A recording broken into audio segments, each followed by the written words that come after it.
கார்த்திகாக்கு என்னோட மனம் கனிந்த வாழ்த்துக்களை தெரிவித்துக் கொள்கிறேன். கபடியில போய் அகில உலக அளவுல போய் தங்கப்பதக்கம் வெல்வது என்பது, அதுவும் இந்த இடத்துல இருந்து, கண்ணகி நகரில் இருந்து ஒரு கண்மணி சென்றிருக்கிறாள் என்று தான் நான் சொல்ல வேண்டும். அவளுக்கு எனது மனமார்ந்த பாராட்டுகளை தெரிவித்து அவளை ஊக்கப்படுத்தி கொண்டிருக்கின்ற அவரோட கோச் பேர் என்ன, ராஜன் அவர்களுக்கும் பயிற்சியாளருக்கும் எனது வணக்கத்தை நான் தெரிவித்துக் கொள்கிறேன். அதே மாதிரி அவங்க அம்மா அப்பா சகோதரி எல்லாரும் அவங்களுக்கு ஊக்கத்தை கொடுத்திருக்கிறார்கள். அதற்கு எனது பாராட்டுகள். தமிழக அரசு அவளுக்கு பரிசு தொகை கொடுத்திருக்கிறது. என்னை பொறுத்த மட்டும் இன்னும் தொகை அதிகமாக கொடுத்திருக்க வேண்டும் என்பது எனது கருத்து. ஏன்னா இந்த இடத்துல இருந்து அவங்களுக்கு எவ்வளவு ஊக்கம் கிடைத்திருக்கும் என்பதெல்லாம் நமக்கு மிகப்பெரிய கேள்விக்குறி. அவங்க வீடை பார்த்தா நான் ஏற்கனவே சொன்னேன், விருதுகளுக்கு இந்த வீடு சின்ன வீடா இருக்கு, இந்த விருதுகள் வைப்பதற்காகவே உனக்கு பெரிய வீடு வேணும் போல இருக்கே அப்படின்னு. அந்த அளவிற்கு அவள் சேவை செய்து கொண்டிருக்கிறாள். இந்த நாட்டோட பெயரை உயர்த்தி பிடித்திருக்கிறாள். அவளுக்கு எனது வாழ்த்துக்களை தெரிவித்துக் கொள்கிறேன். மரியாதைக்குரிய பாரத பிரதமர் அவர்கள் பிரதமராக வந்த பின்பு பல விளையாட்டுகளை ஊக்கப்படுத்தி நிறைய ஒலிம்பிக்ல மெடல் வாங்கி கொண்டிருக்கிறோம். அதனால அவளுக்கு எல்லா விதத்திலும் வாழ்த்தையும் தெரிவித்து பிற்காலத்துல பிரதமரை சந்திப்பதற்கும் ஒரு வாய்ப்பை ஏற்படுத்தி தருவதற்கு நாங்கள் முயற்சி செய்வோம். ஏன்னா இந்த பகுதியில இருந்து ஒரு கடுமையான ஒரு சவாலை எதிர்கொண்டு அவள் வெற்றி பெற்றிருக்கிறாள் என்றால், அதே மாதிரிதான் திருநெல்வேலியில இருந்து ஒரு தங்கை அவளும் வெற்றி பெற்றிருக்கோம். இவர்களெல்லாம் கூட்டி போய் பிரதமர் கிட்ட போய் வாழ்த்துக்களை வாங்குவதற்கு நாங்கள் எங்கள் முயற்சியை செய்வோம். இன்றைய காலகட்டத்தில் இந்த பகுதியில, ஏன்னா நான் ஏற்கனவே ஓட்டு கேட்க மட்டும் இல்ல, ஓட்டு கேட்டதுக்கு பின்பு இந்த இடத்துக்கு அதிகமா வந்திருக்கிறேன். ஓட்டு வாங்கினவங்க கூட இத்தனை வாட்டி வந்திருப்பாங்களான்னு எனக்கு தெரியாது. அதனால இன்னைக்கு தமிழகத்துல செல்வ பெருந்தகை போன்றவர்கள் கூட சாதிய வேற்றுமை இருக்கிறது என்று சொல்ல வேண்டிய சூழ்நிலை இன்னைக்கு இருந்து கொண்டிருக்கிறது. நாம சொல்லல. ஆக இன்னைக்கு சாதிய வேற்றுமைகள் இருக்கிறது என்பதை ஒரு கட்சி தலைவர் சொல்லி கொண்டிருக்கிறார். ஆனா அதை துரைமுருகன் போன்றவர்கள் மறுத்திருக்கிறார்கள். என்னை பொறுத்த மட்டும் திரைப்படங்களில் மட்டும்தான் சாதி வேற்றுமை ஒழிக்கப்பட்டிருக்கிறது. திரைப்படத்தை பார்த்து பார்த்து பார்த்து அப்படியே புலகாங்கிதம் அடைந்து கொண்டிருக்கிறார்களே தவிர, நேரடியாக சாலைகளில் சாதி பெயரை ஒழிப்பதினாலோ சேரிகள் என்ற பெயரை ஒழிப்பதினாலோ இங்கே எந்த ஏற்றத்தாழ்வும் ஒளிந்துவிடப் போவதில்லை. நீங்கள் எல்லாம் சமூக நீதியை பாதுகாக்க வேண்டும் என்று நினைத்து கொண்டிருப்பவர்கள் பெயரளவில் தான் சமூக நீதியை பாதுகாத்துக் கொண்டிருக்கிறீர்கள் என்பது எனது கருத்து. இன்னைக்கு பொறுத்த மட்டும் மழையில சென்னை தத்தளித்து கொண்டிருக்கிறது. ஏதோ ஒரு டிராமா போட்டுட்டு இருக்காங்க, நாங்க வருது இங்க போறது அங்க. இப்ப நான் கேட்கிறேன், இன்னைக்கு துணை முதலமைச்சர் உதயநிதி சொல்றாரு, யாரும் ஒருத்தர் ட்வீட் போட்டாராம், உடனே அங்க போனாராம், அங்க போய் அந்த ஏரியை தூர்வாரினாங்களாம். ஏன் கேட்கிறேன், உங்களுக்கு அதிகாரிகள் வேலை செய்யல, நீங்க வேலை செய்யல, உங்க சட்டமன்ற உறுப்பினர்கள் வேலை செய்யல. ஏதோ ஒரு ட்வீட் போட்டோம்னா அதை விளம்பரம் பண்ணி பாவம் அந்த தம்பியை மலையில நிக்க வச்சு சொல்லிட்டு உட்காந்துட்டு இருக்காங்க. இது வன்மையாக கண்டிக்கத்தக்கதுங்க. இன்னைக்கு சென்னை இன்னும் மிதந்து கொண்டுதான் இருக்குது. 6வது முறை ஆட்சிக்கு வந்து 6 முறை 5 முறை ஆட்சி செய்திருக்கிறார்கள். அதில் நாங்க திருப்பி ஆட்சிக்கு வருவோம்னு சொல்லி கொண்டிருக்கிறாங்க. அந்த கனவெல்லாம் ஸ்டாலின் அவர்களும் அண்ணன் ஸ்டாலின் அவர்களும் மற்றவர்கள் விட்டுட்டோம். ஏன்னா இன்னைக்கு மக்கள் அந்த அளவிற்கு பரிதவித்துக் கொண்டிருக்கிறார்கள், தத்தளித்துக் கொண்டிருக்கிறார்கள்.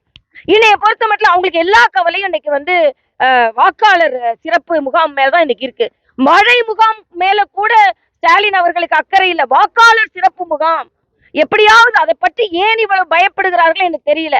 இன்னைக்கு ட்ரம்பே சொல்லியிருக்காரு திருட்டு ஓட்டு இருந்ததுன்னு. ஆனா இவர்கள் ஏற்கனவே கொளத்தூர்ல எவ்வளவு ஓட்டு அதிகமாக மாற்று ஓட்டுகள் வந்தது, அதிகாரப்பூர்வம் இல்லாத ஓட்டுகள் வந்தது என்று எங்களை அகில பாரதத்திலே சுட்டி காண்பித்தார்கள்.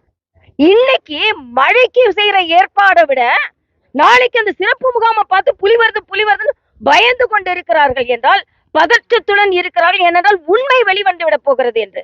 உண்மையிலேயே போலி வாக்காளர்கள் நீக்கப்பட்டால் அவர்கள் இவர்களுக்கு பிரச்சனையாடு. ஏன்னா இவங்க போலி வாக்காளர்களால் தான் இவங்க பாதி நேரம் வெற்றி பெற்றுக் கொண்டே இருக்கிறார்கள். நாங்கெல்லாம் இந்த இடத்துல நின்றோம். இன்னைக்கு இங்க நின்ற பாராளுமன்ற உறுப்பினர் எங்க எத்தனை முறை இங்க வந்திருக்கிறாங்க. அதனால மக்களுக்கு நாங்க வைக்கிற இன்னொன்று, இன்னைக்கு நிதியை பற்றி பேசிக் கொண்டிருக்கிறார்கள். மத்திய அரசு கொடுத்த 14,000 கோடி ரூபாய் தமிழக அரசினால் செலவு செய்யப்படவில்லை.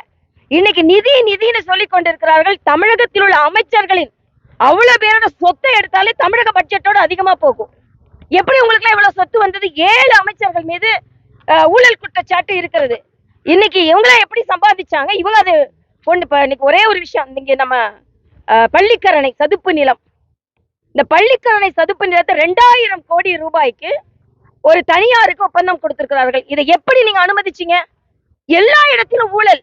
ஆக அந்த பள்ளிக்கரணையில தனியார் நிலம் அங்க வந்து ஆக்கிரமிப்பு செய்திருப்பதால் அந்த பகுதி மக்கள் துன்பப்பட்டு கொண்டிருக்கிறார்கள். அதனால ஸ்டாலின் அரசு இதுக்கு பதில் சொல்லி ஆக வேண்டும். ஏதோ சும்மா காலையில இருந்து சாயந்தரம் வரைக்கும் டிராமா போட்டுட்டு இருந்தா முடியாது. உண்மையிலேயே மக்கள் இன்னைக்கு கூவத்துல படகு விடுறோம்னாங்க, இன்னைக்கு அடையாறுல படகு விட வேண்டிய சூழ்நிலை இருக்கிறது, தெருவுல படகு விட வேண்டிய சூழ்நிலை இருக்கிறது. அதனால இன்னைக்கு 4000 கோடி எங்க போச்சுன்னு யாருக்குமே தெரியாது. சும்மா இவங்க வந்து ஒரு இது வந்து மிதமான மழை. இந்த மிதமான மழையிலேயே இவ்வளவு பிரச்சனைனா, இன்னும் அதிகமான மழை வந்தால் நிச்சயமாக தமிழகம் தத்தளிக்கும். அதுல எந்த முன்னேற்பாடும் இல்ல. அதே மாதிரி விவசாயிகள் இன்னைக்கு தமிழ்நாடு விவசாய அமைச்சர் சொல்றாரு 45 லட்சம் டன் நமக்கு நெல் அதிகரித்திருக்கு. இந்தியா முழுவதும் 135 மில்லியன் டன் அதிகரித்திருக்கிறது. ஆக பாரத பிரதமரின் எல்லா விவசாயிகள் நல திட்டத்தினாலதான் இன்னைக்கு நமதோட பயிர் பாதுகாப்பும் சரி, பயிர்விப்பும் சரி அதிகரித்திருக்கிறது. ஆனா இன்னைக்கு மக்களோட உயிருக்கு பாதுகாப்பு இல்லை. தமிழ்நாட்டுல விவசாயிகளின் பயிருக்கு பாதுகாப்பு இல்லை, தமிழக மக்களின் உயிருக்கு பாதுகாப்பு இல்லை. இது வரைக்கும் 31 பேர் இறந்திருக்காங்க இந்த மழையினால.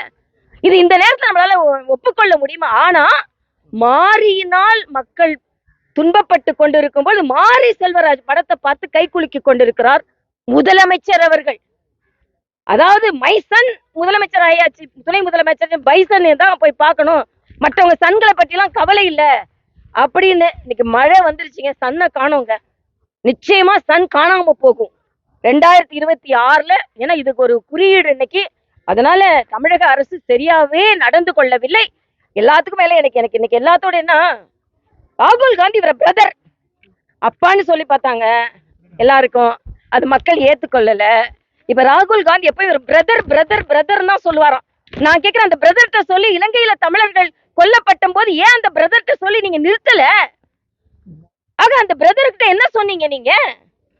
அதனால நீங்க உங்களை மிஸ்ஸால போட்டாங்களே, அப்ப உங்க பிரதரோட அம்மாட்டையும் அப்பாட்டையும் சொல்ல வேண்டியது தானே. அதனால இதோ முதலமைச்சர் வழி தெரியாமல் ஒரு மாதிரி குழப்பத்தில் இருக்கிறார் என்பதைத்தான் நான் சொல்ல வேண்டும். இன்னைக்கு அவரோட பேச்சு வன்மையாக கண்டிக்கத்தக்கது. அதனால மக்களுக்கான வசதியை முதலில் செய்து தாருங்கள் என்பதை நான் தெரிவித்துக் கொள்கிறேன். விளையாட்டுல பாகுபாடு காட்டுறாங்களா? பிரைஸ் டிஸ்ட்ரிபியூஷன் பாத்தீங்கன்னா 25 லட்சம் கொடுத்திருக்காங்க. இல்ல நிச்சயமா இந்த பாப்பாவுக்கு விளையாட்டுல பாத்தீங்கன்னா கோடி கணக்குல கொடுத்தது இல்ல. நான் வந்து திமுக நடைபெற்ற போட்டி கபடி போட்டியில வென்றவங்களுக்கு 3 கோடி பிரைஸ் பிஜேபி அரசாங்கம் கொடுத்திருக்கு. ஆனா இந்த பாப்பாக்கு 25 லட்சம் தான் கொடுத்திருக்காங்க. இத பத்தி எப்படி? இல்ல இதத்தான் நான் சொல்றேன், இதுல எல்லாத்துலயுமே வேறுபாடு இருக்கு. இவங்களோட வேறுபாடு பைசன படத்தை பார்த்துட்டு வேறுபாடு இல்லைன்னு சொன்னா போதுமா? ஆனா இன்னைக்கு இந்த குழந்தை இந்த இடத்துல இருந்து எவ்வளவு சிரமப்பட்டு செஞ்சிருப்பாங்க பாவம். நாம அரசியல் சொல்றதுனால அந்த பொண்ணு பாதிக்கப்படக்கூடாது. ஆனாலும் சொல்றேன், அதிகமாக்கி இருக்க வேண்டும். அவளுக்கு இன்னும் பயிற்சிக்காக முழுவதுமாக ஒத்துழைக்க வேண்டும். பாகுபாடு பார்க்கிறீர்கள் எல்லாவற்றிலும் என்பதான் இதுல நான் சொல்லல, செல்வ பிறந்தையே சொல்றாரு. இப்ப அவரை கூப்பிட்டு அவரே சொல்லுவாரு. அதனால இன்னைக்கு இந்த காலகட்டத்துல நிச்சயமாக இந்த பெண் பாராட்டப்பட வேண்டும் என்பது எனது கருத்து. நன்றி.